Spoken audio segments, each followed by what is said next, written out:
秦皇汉武，为何汉武帝折腾54年，汉朝依旧能够延续呢？这个西汉王朝最猛的男人，为何有底气与匈奴死磕？只因有这4个秘密武器。第一个，董仲舒。汉武帝刘彻从来不是一个草包，虽然刚刚登上王位的他，面临奶奶窦太后把持朝政，手中没有太多实权，但是他呢，从不停止思考和如何发展国家。在他看来，上一辈人推行的无为而治思想已经逐渐落后了，如今的国家就像一个没有思想的机器，急需注入新鲜的血液。董仲舒这个时候就像天神一般出现在汉武帝面前。史书记载，公元前140年，汉武帝下诏全国各地举贤良对策，寻求治国方略。这时候的董仲舒呢，正在民间四处招揽学生，传播儒家思想。看到这样的机会，董仲舒自然不会放过，于是写了一篇文章，提出了影响后世的罢黜百家、独尊儒术思想。这时的儒学也因此重现在人们眼前。这篇文章在当时被许多文人惊叹，更是让汉武帝注意到了这个身份低微的儒生，当即邀请董仲舒进宫面谈。两人各抒己见，十分相投，却引起了窦太后的强烈不满。作为黄老思想的铁杆粉丝，窦太后不容许有人对黄老思想有任何亵渎，更不能容忍孙子这样明目张胆的反祖宗的行为。也许是在窦太后的干预下，董仲舒被派到江都义王刘飞那里当国相。这个刘飞虽说是汉武帝的哥哥，但实际上就是个大老粗，为人十分粗暴蛮横。显然去他身边当官可不是一份好差事。但是好在董仲舒德高望重，刘飞也不敢怠慢他，甚至希望他呢能辅佐自己谋权。主张春秋大一统的董仲舒自然不会跟他一起搞事情。后来的董仲舒辞官回了老家。即使如此，汉武帝也常常会派人询问他关于国家大事的看法，可见董仲舒在汉武帝心中占据着一席之地。没过多久，窦太后去世，汉武帝独掌大权。此时他遇到了第2个贵人，那就是张骞。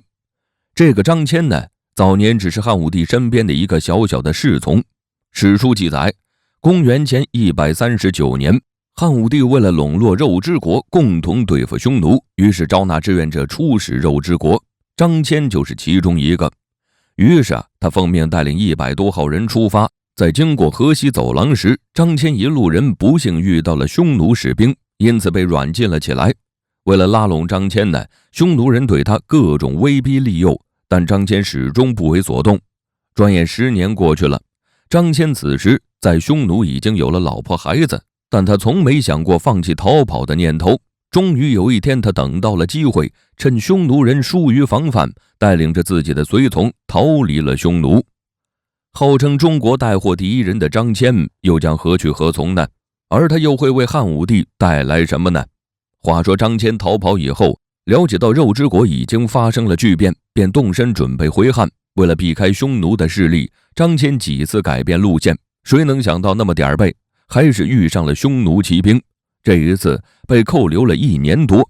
后来匈奴内部发生王位之争，张骞和随从得以找机会逃走，历经千辛万苦，终于回到了大汉。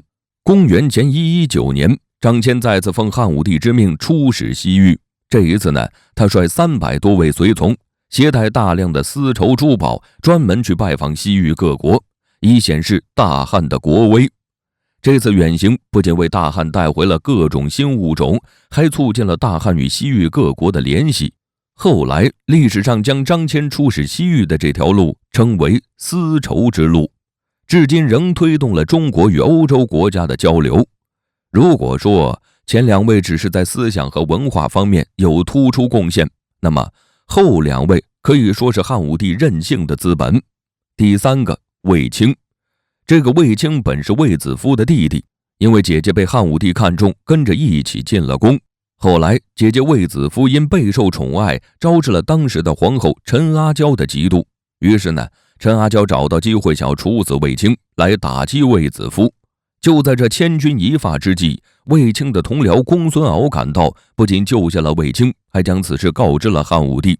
汉武帝对这个陈阿娇早已积怨已久，终于抓到机会打击陈阿娇的气焰，便亲自接见卫青，抚慰他那受伤的心灵。在谈话中，汉武帝看出卫青颇有才干，便提拔他为侍中，此后一直跟随汉武帝左右。公元前129年，汉武帝派兵抗击匈奴，此时卫青被任命为车骑将军，与其他3路共同进攻。但最后呢，只有卫青带领的队伍大获全胜，还俘虏了700多人。这一仗不仅是卫青个人的胜利，更是汉朝建立以来第一次打败匈奴。此后的卫青呢，就像是超神一般，屡战屡胜。公元前124年，卫青奉命率领3万骑兵进攻匈奴。此时匈奴的代表右贤王还没有意识到事情的严重性，竟在营帐中喝得烂醉。半夜，卫青带领士兵突袭匈奴军营，右贤王惊恐万分，连忙逃走。这一仗卫青赢得十分漂亮，不仅虏获了敌军上万人，还缴获牲畜近1000万头。公元前119年，卫青再次奉命出征漠北，在半路上邂逅了匈奴主力，战场上大风四起，黄沙漫天，恶劣的环境让两军都无法看清局势。加上援军一直没有赶到，卫青一时间也不敢轻举妄动，双方就这样僵持着。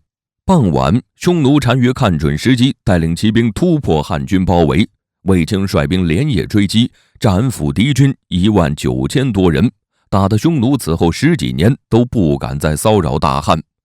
一个上不了台面的私生子，却被誉为大汉的外挂，霍去病真的有那么神吗？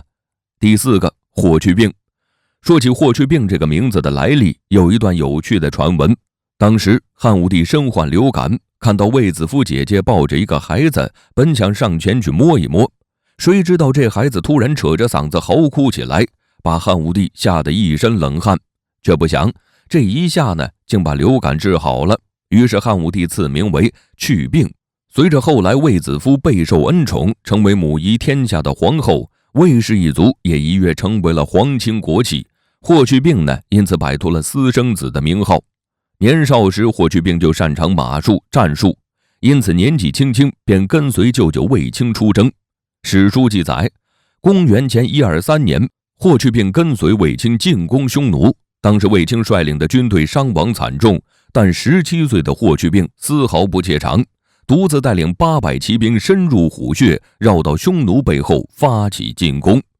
在霍去病的指挥下，800人在沙场是奔赴几百里，杀到了匈奴的老窝，并且以迅雷不及掩耳之势斩杀了2000多敌军，包括当时匈奴经验深厚的老将，还活捉了匈奴单于的叔父。自此，霍去病一战成名，凯旋而归后，被汉武帝封为冠军侯。公元前121年，霍去病被任命为骠骑大将军，去攻打当时占领了河西的匈奴部队。于是呢，霍去病带军快马加鞭，6天行驶1000多里，一路横扫了匈奴几个大营，打得当时匈奴浑邪王、休屠王直接投降。同年夏季，霍去病与公孙敖率军分路进攻匈奴，谁知公孙敖部队迷路，没能赶上进攻。此时，霍去病连翻几座山，带领部队孤军奋战，不仅大获全胜，还杀掉匈奴4万多人，活捉匈奴权贵几百人，打得匈奴人敢怒不敢言。经过这场战役，匈奴再也不敢在西北边境蠢蠢欲动。虽然屡立战功，有着高官厚禄，但霍去病呢，从不贪图享乐。一次，汉武帝想要赐美女给霍去病，但霍去病一口回绝，只说匈奴不灭，何以为家。公元前117年，可能是因为常年征战过度劳累，霍去病因病去世。此时原本打算继续讨伐匈奴的汉武帝，也因此放弃了这一计划。